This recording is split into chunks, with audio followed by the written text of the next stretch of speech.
As-tu déjà entendu parler des Néphilim? Ces géants mystérieux mentionnés dans la Bible, toujours entourés de silence, de controverses et de théories troublantes? Eh bien, alors que beaucoup les considèrent comme des légendes ou des métaphores, certains affirment que leur histoire réelle a été enterrée, oubliée ou plutôt, dissimulée depuis des millénaires. Et si je te disais que ce qui se cache derrière ces êtres dépasse tout ce qu'on peut imaginer? Qu'ils sont le fruit d'une rébellion céleste, et que le monde entier, oui, même aujourd'hui subit encore les conséquences du chaos qui l'ont provoqué?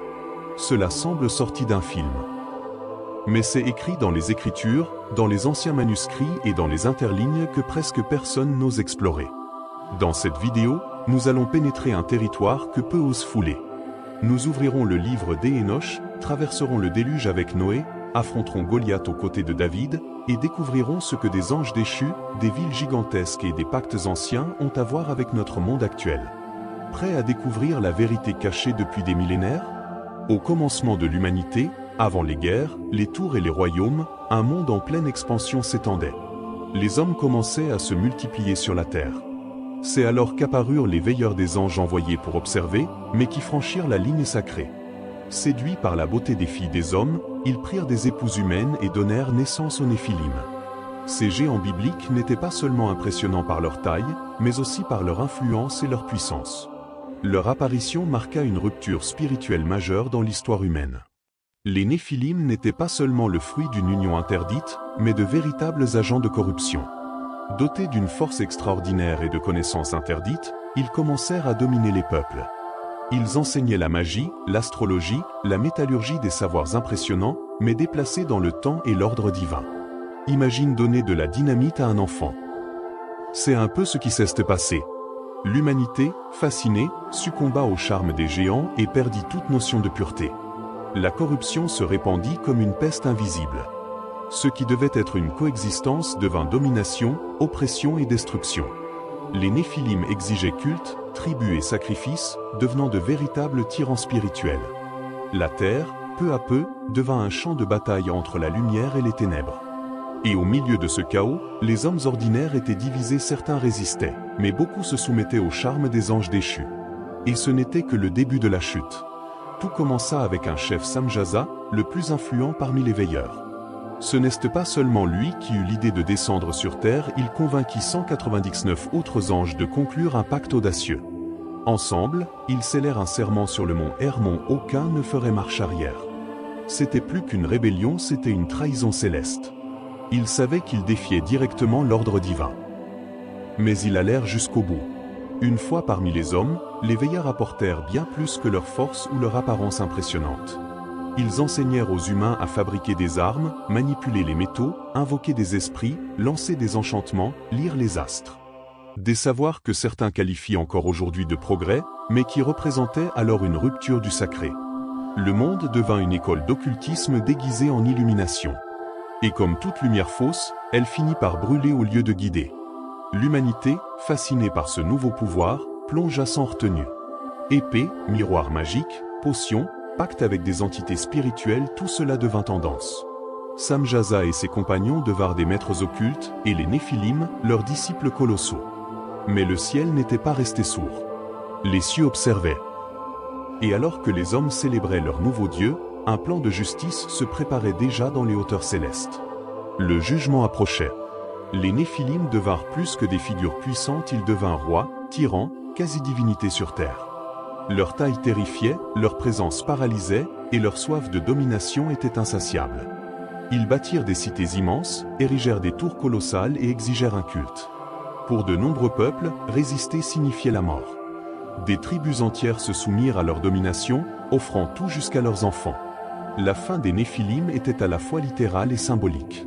Ils dévoraient les ressources naturelles, pillaient les récoltes, et selon certains récits anciens, consommaient même de la chair humaine. Le cannibalisme aurait fait partie de leur rituel. Et la peur s'étendait. Des peuples entiers furent réduits en esclavage, des cultures effacées, et la planète sombra dans un désespoir croissant. L'humanité perdit non seulement le contrôle, mais aussi l'espérance. Qui oserait affronter les fils des anges? Mais leur domination n'était pas qu'une question de force brute. Ils dégageaient une énergie spirituelle corrompue, qui infectait l'environnement, rendait les esprits malades, désorientait les cures. Leur simple présence affaiblissait la foi et nourrissait la peur. Beaucoup commencèrent à les vénérer comme des dieux, érigeant des temples, pratiquant des sacrifices en leur honneur. La frontière entre le sacré et le profane avait disparu. La terre était au bord de l'effondrement et le ciel, une fois de plus, prêtait attention. La création elle-même semblait gémir. C'était comme si la nature rejetait les Néphilim et les anges déchus. Le ciel s'assombrissait sans raison, les vents devenaient imprévisibles, des animaux naissaient difformes, des maladies inconnues se propageaient. Les rivières limpides devenaient toxiques, et les sols fertiles s'appauvrissaient. Ce n'était pas une simple crise environnementale, c'était la terre qui hurlait face à la corruption spirituelle. La moralité humaine s'effondrait aussi. Ce qui était sacré devenait objet de moquerie, et le vice était célébré. Les familles se déchiraient, les alliances se brisaient par avidité, la vie humaine perdait toute valeur. Les enseignements purs furent remplacés par des sortilèges, des prédictions et des rituels macabres. Tout semblait corrompu des gestes quotidiens aux intentions profondes. Le mal n'avait plus besoin de se cacher, il était devenu culture. Face à ce tableau noir, Dieu prononça un décret silencieux, mais irrévocable. La terre, souillée par cette union interdite et la diffusion de savoirs maudits, avait atteint sa limite. La patience divine touchait à sa fin. Mais avant que la justice ne frappe, un avertissement serait donné. Un homme droit, solide comme un roc dans la boue, allait être élevé. Son nom traverserait les âges comme symbole de foi Noé. Mais avant lui, un autre messager allait se lever. Ce messager, c'était Énoch. Un homme qui marchait si intimement avec Dieu qu'il fut enlevé sans connaître la mort. Il n'était pas seulement juste, il était un lien entre les mondes, un voyant des réalités célestes. Il contemplait les cieux ouverts, les trônes divins et les secrets des veilleurs. Sa mission ? Dénoncer, avertir et documenter ce qui allait arriver. Avec une autorité spirituelle, Énoch confronta les veilleurs. Non pas avec des armes, mais avec des paroles plus tranchantes que l'acier. Il annonça la sentence divine, pas de miséricorde pour ceux qui avaient abandonné le ciel et corrompu la terre. Les anges déchus, pris de panique, supplièrent Énoch d'intercéder pour eux. Mais Dieu fut clair, le jugement était irrévocable. Ceux qui étaient descendus de leur plein gré ne reverraient jamais la lumière du paradis. Énoch consigna tous les noms des anges rebelles, leurs péchés, leurs conséquences futures. Son livre, rejeté par beaucoup au fil des siècles, contient des visions apocalyptiques et des révélations qui dérangent encore théologiens et chercheurs. Mais à l'époque, sa voix sonnait comme l'ultime alerte avant la tempête. Et à l'horizon, les nuages se formaient déjà car le temps de Noé approchait. Noé était un homme ordinaire. Sauf pour un détail, il choisit de marcher avec Dieu alors que tout le monde allait dans la direction opposée. Tandis que d'autres se moquaient, tuaient ou se livraient à la corruption des Néphilim, Noé écoutait. Et plus qu'écouter, il obéissait. Dieu lui révéla un plan radical, construire une arche gigantesque, loin de toute mer, pour survivre à un jugement sans précédent. Ça paraît insensé ? Pour beaucoup, oui. Mais pour Noé, c'était une affaire de foi. Pendant que le monde riait, Noé coupait du bois. Alors qu'on se moquait de lui, il mesurait, martelait et scellait l'arche avec du bitume. Cette arche n'était pas seulement un navire, c'était un signe tangible de la grâce divine au milieu du chaos. Sa famille, choisie avec soin, embarquerait avec lui. Et les animaux, deux par deux, viendraient selon l'ordre de Dieu. Ce jour-là, le ciel s'assombrit pour de vrai. Pas à cause de simples nuages, mais à cause de ce qui se préparait dans les sphères célestes. La pluie se mit à tomber et pas qu'un peu. Les sources de l'abîme se rompirent, les écluses célestes s'ouvrirent, et les eaux montèrent comme jamais auparavant. Les cris arrivèrent trop tard. Toute vie hors de l'arche fut engloutie. La corruption fut lavée de la surface de la terre. Mais au-delà de la destruction, c'était un nouveau départ. Un redémarrage sacré. Et, à l'intérieur de l'arche, protégé par la faveur divine, Noé portait en lui la graine d'une nouvelle humanité. Pendant que les eaux purifiaient la terre, une autre bataille, invisible, se déroulait dans les coulisses du monde spirituel. Les archanges Michel, Raphaël, Gabriel et Uriel furent envoyés avec des missions spécifiques exécuter le jugement divin contre les veilleurs. Aucun débat. L'ordre était clair, enchaîner les anges déchus dans les abîmes, où ils resteraient jusqu'au jugement dernier. Et c'est exactement ce qui arriva. Un à un, les rebelles furent neutralisés. Les Néphilim, quant à eux, ne purent échapper au jugement. Sans la direction de leur Père céleste, ils sombrèrent dans le chaos. Ils commencèrent à s'entre-détruire dans des guerres violentes. La faim, le désespoir et la confusion spirituelle les submergeaient. comme si la force qui les unissait avait été arrachée. Leur autodestruction devint leur dernier acte. Et ce qu'il resta d'eux? Des fragments dans les mythes, des souvenirs altérés. Et peut-être autre chose. Ce moment ne fut pas seulement une punition, c'était un tournant dans l'histoire du monde. Le ciel avait repris l'autorité que les anges déchus avaient tenté de voler. La justice fut rendue avec précision, mais dans le silence. Pas de foudre ni de trompettes audibles sur terre. Juste la certitude que le sacré règne encore. Mais le cycle n'était pas terminé. Des survivants restaient dans l'arche. Et une nouvelle alliance allait être scellée avec l'humanité. Lorsque les eaux se retirèrent et que l'arche se posa sur le mont Ararat, une nouvelle ère commença. Noé, en sortant, offrit un sacrifice à Dieu, un geste de gratitude et de respect. Ce fut alors qu'une promesse éternelle fut proclamée, plus jamais un déluge ne détruirait toute la terre. Et comme signe visible de cette alliance, Dieu plaça un arc-en-ciel dans le ciel. Ce n'était pas qu'un phénomène naturel, c'était une marque spirituelle de miséricorde et de renouveau. Mais tout n'avait pas été effacé par les eaux. Certaines graines de l'ancienne corruption avaient survécu dissimulées dans les gènes, dans des traditions ou des récits transmis à travers les générations. L'influence des veilleurs et des néphilim n'avait pas totalement disparu. Des tribus émergeraient plus tard, portant les traces de ces géants comme les Anakim ou les Rephaïm. Les échos d'une rébellion qui, en silence, cherchait à ressurgir. Malgré cela, Dieu réaffirma son désir de marcher aux côtés de l'homme. L'alliance avec Noé marquait le début d'un nouveau chemin spirituel. Un appel renouvelé à la fidélité, à la sainteté, à la conscience que certaines frontières entre le ciel et la terre ne doivent jamais être franchies. Mais l'histoire humaine est faite de cycles. Et bientôt, les descendants de Noé allaient de nouveau affronter les ombres du passé. Les fils des géants étaient de retour. Des siècles après le déluge, les échos des Néphilim se firent entendre à nouveau. Lorsque le peuple d'Israël s'approcha de la terre promise, il rencontra un obstacle inattendu des géants.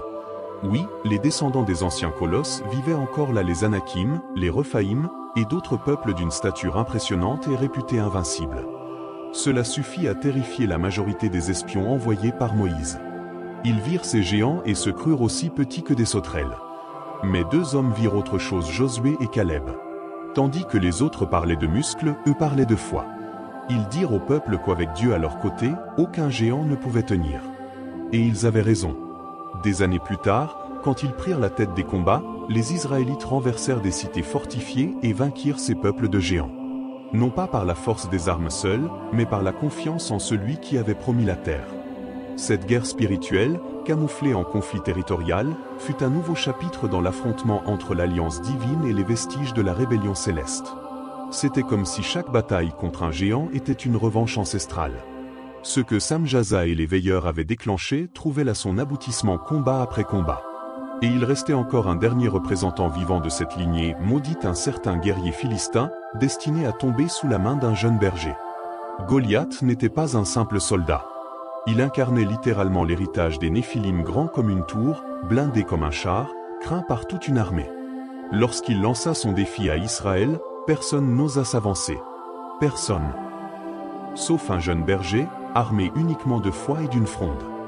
David, l'inattendu, vit le combat non pas avec des yeux humains, mais avec ceux de l'Alliance. Il ne vit pas un géant, il vit un obstacle à renverser. Avec une seule pierre, lancée avec audace et foi, David fit tomber Goliath, puis lui trancha la tête avec sa propre épée.